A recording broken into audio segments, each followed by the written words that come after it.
السلام عليكم ورحمة الله وبركاته داود ديال أدبن إذن سلامنا هالكاد نقد داونيسان وهاتريك أوفيشيال maanta waxaad arkaysaan in muuqaal ka duwan muuqaaladii hore aan u fadhino sida hadda wada jeedaan waxaan fadhinaa garoon lagu ciyaaro kubadda cagta oo ku yaala degmada Walaweyn ee gobolka Shabeellaha Hoose waxaan soo booqanay caruurtan si markaasi aan ugu farxino waxaana ila jira saaxiibkay Abdiraxiin Sheekh Ibrahim Xasan oo loo yaqaan Cabdi Koonfur caruurtan yar yar waxaan weydiin doonaa su'aalo kadibna waxay mutaysan doonaan abaalmarin qofkii ku guuleysta sida aan ugu farxino Abdiraxiin ugu horan waa ku soo dhaweynaa adiga waan ku dhawaay Hattrick Official aad iyo aad baan ugu dhawaay insha Allah Abdiraxiin baa weydiin doona su'aalaha insha Allah wuxuuna weydiin doonaa cunuga ugu horeeya dhankiisa marka ka soo muuqdo ugu horeen magac bismillaah aniga magacay Umar Abubakar Umar waxaan dhigtaa madrasada Rahmaan Umar diyaar baa u tahay inaan su'aal ku weydiiyo su'aashani waa su'aal diini ah waxayna u dhacaytaa sida tan nabigeena Maxamed sallallahu rabbi wa salaamu alayhi waxa uu ku geeriyooday 73 sano ee 63 sano b 53 sano c su'aashan jawaabteeda daas guday wuxuu ku geeriyooday 63 sano su'aashii aynu weydiinay Umar Abubakar Umar su'aashii aynu weydiinay waa uu saxay jawaabta uu ka bixiyay waa mid sax ah ma sha Allah Umar aad ba u daayar tahay waxaan noqotay ninka ugu horeeyay barnaamij ceenkan oo kala aan qabano oo aad abaalmarin ku hesho ma santahay hambalyan ku leenahay abaalmarintaadana waan ku siin doonaa hay Abdiraxiin su'aasha labaad su'aasha labaad waxaan weydiin doonaa aniga guuxiga magacaaga iyo meesha aad ku dhashatay iyo dugsiga Quraanka Bismillahirrahmanirrahim magacay waa Hussein Ahmed Siital dugsiga dhigtaa Shaasan Sheekh ma sha Allah Quraanka intee maraysaa ida dhalak ma sha Allah Sheekh Nabi Muhammad sallallahu rabbi wa salaamu alayhi naagtii ugu horeysay uu guursaday Aisha bint Abi Bakar b Khadija bint Khuwaylid c Hafsa bint Umar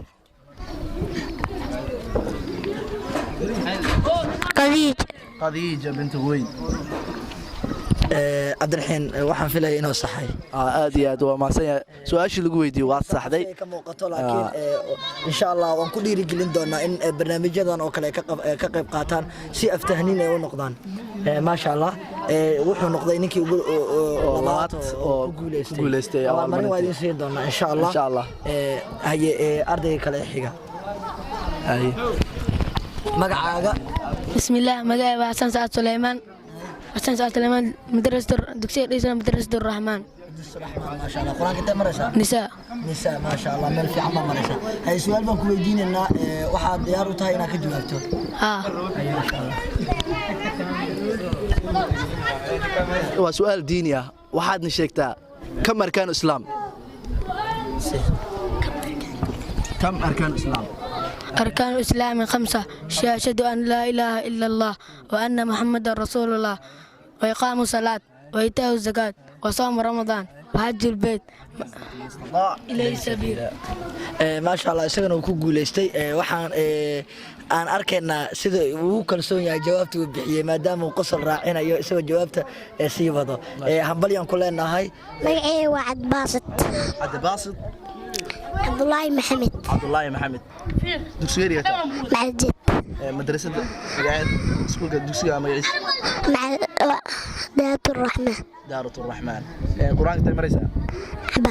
عبسة سؤال بنكو يدينا ديار باوتاي هاي شيك صلاة عصر انت ركعات ولا دكتور أفر ركعات ما شاء الله horta ardayda aad u fiican yihiin dhamaantoodaba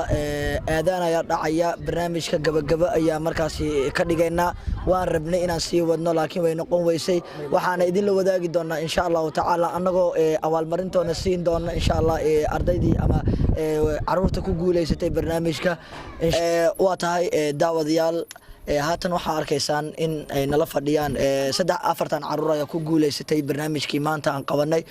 waana ku dhiirigelinaynaa caruur noocan oo kale barnaamijkan inay ka qayb qaataan maxaa yeelay waxay u tahay dhiirigelin mar walibana waxay ku dadaali doonaan su'aalaha caynkan oo kale inay iyaga xifdiyaan maadaama ay ahayd maalin fasax ah waxaan ku soo booqanay garoonka sidaan horey idinkugu soo sheegnayba su'aalaan weydiinay cabdiraxiin baa qayb igala ahaa barnaamijkan sida quruxda badan u waday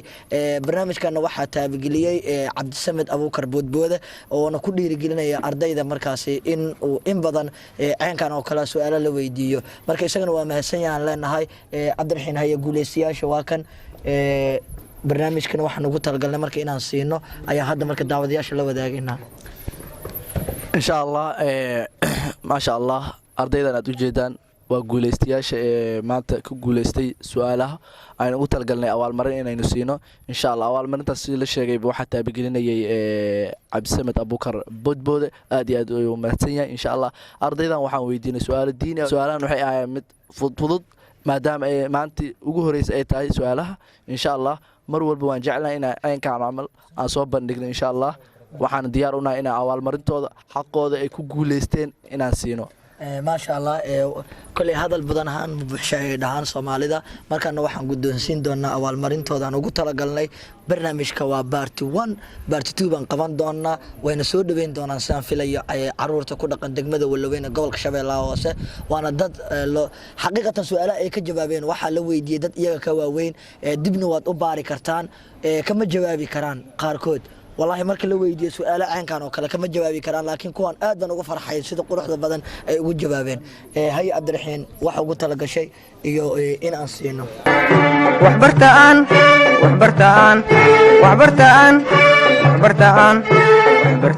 barwaaqo gaarne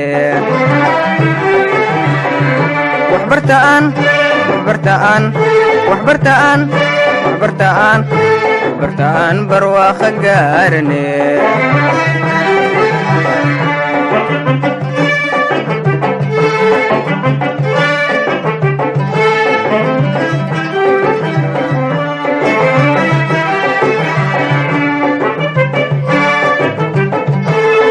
ujeedaan awaalmarinta waan siinay waxaa fiicneed in mar waliba ardayda sidaan oo kale loogu qabto laakiin waxaan weydiin doonaa dareenkooda ku aadan barnaamijkan marka waxaan soo qaban doonaa maadaama waqtiga uu gabaabsi yahay mid ka mid aan soo qaban doonaa barnaamijkan sideed u aragtaa channelka inuu hor u sii wado iyo in kale بسم الله حطرك أفتيان آتيات أيا وفرح سننا وحندونينا مرول بناسان أو كل أترتنا إن شاء الله ما شاء الله تبارك الله وماسنتين daawadayaal sida quruxda badan qaybta koowaad ee barnaamijka halkaas aan ku soo afmeerina waxaana markasto aan sameyn doonaa in aan soo booqano qamiis iyo jumco oo kale in aan soo booqano ardayda waliba goobta ay ku ciyaarayaan kubadda si aan u xasuusino waajibaadka ka saaran in iyagu wax bartaan waa maasantiin dhamaantiin Cabdiraxiin Sheekh Ibraahim Xasan ayaa su'aalaha waday anigu barnaamijka daadiye baan ka ahaa kaamirmaanka Maxamuud Cali buu ahaa tan iyo kulanta dambe nabadgelyo waa maasantiin